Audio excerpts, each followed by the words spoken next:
Hello, and welcome to the 86th edition of Beer Issues. My name is Matt Bruckert, and I'm coming to you live from quarantine, social distancing with my friend Justin here, who's really not here, in all honesty. Photoshop. But I photoshopped him in so we could drink this beer together for quarantine drinking. Hologram. So today we're going to be doing the Sideward Brewing Company. We're going to be having their Double Mad, which is an American barley wine, but I'm really confused because it says it's from the English style of barley wine, which in my opinion are two completely different beers. So this should be interesting to try. I myself prefer the English barley wines myself, but I also do like a good American barley wine. So either way it goes, I'm going to be happy. Well, what's the difference between the two? Well, what happens with a barley wine? Okay, so an American barley wine is going to be much more hoppy.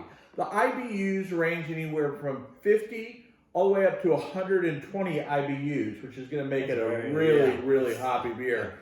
The English barley wines will go from like 35 to 70, which is a much less, and it's going to be a little bit boozier tasting, a more malty type beer. So they're both good beers. It just depends on what we're going to get out of this can, and I have no idea. So this beer clocks in at 11.5%, or either 11 or 11.5. On the can it says 11. When I look it up, it says 11.5.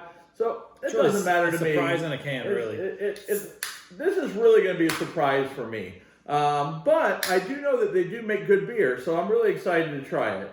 So I'm going to pour my guest Justin a little bit of beer first here. Very hospitable. How hospitable am I? You know what? 100%.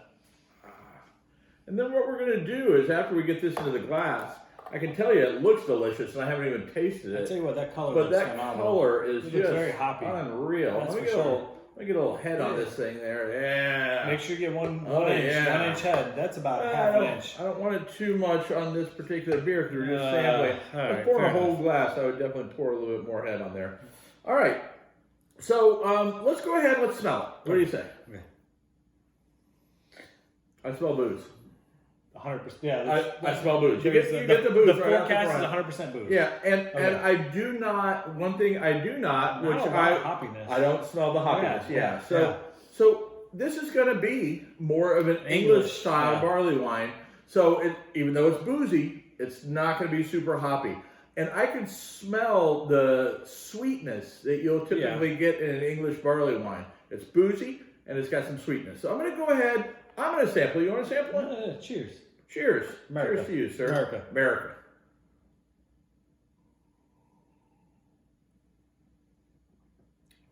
You know what? It is a good mix between the two. I love this beer right off the bat.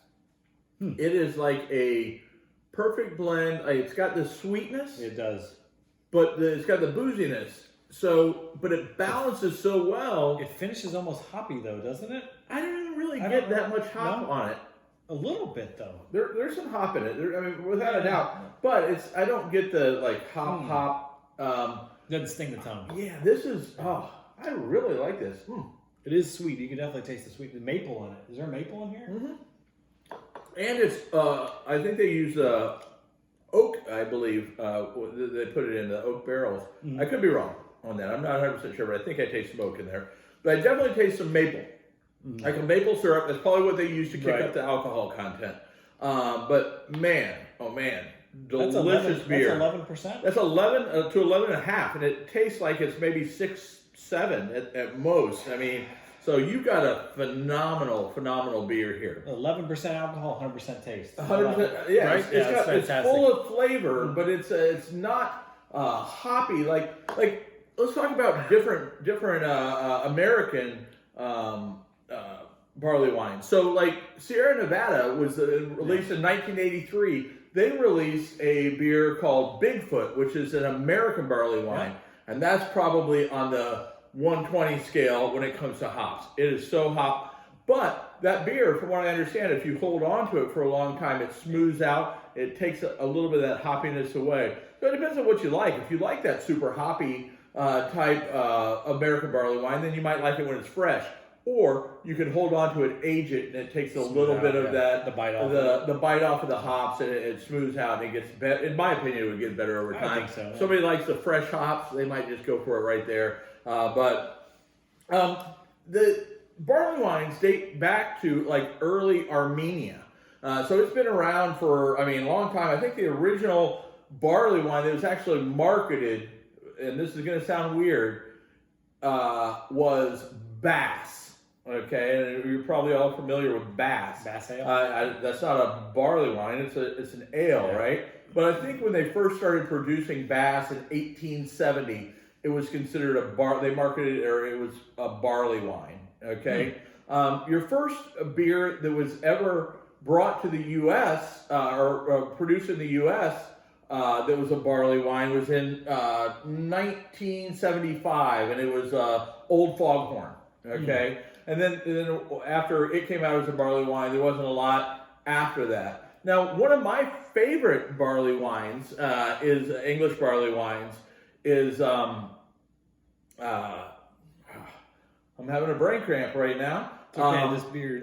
Thomas Hardy Ale, and I have some back in the hopper back there. I can't wait to try those. Thomas Hardy ales, they're aging right now. You can age those beers for up to 40 years, from my understanding.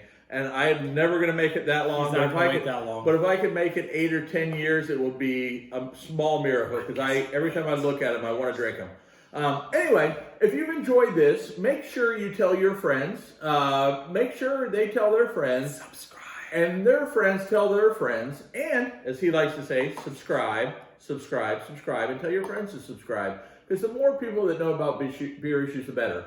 Make sure, if you want some cool beer issues gear, like this awesome hat, or we can get you glasses, all this stuff, go to shop.beerissues.com. You can get any of your beer issues gear there. And as my wife likes to say, I have beer issues.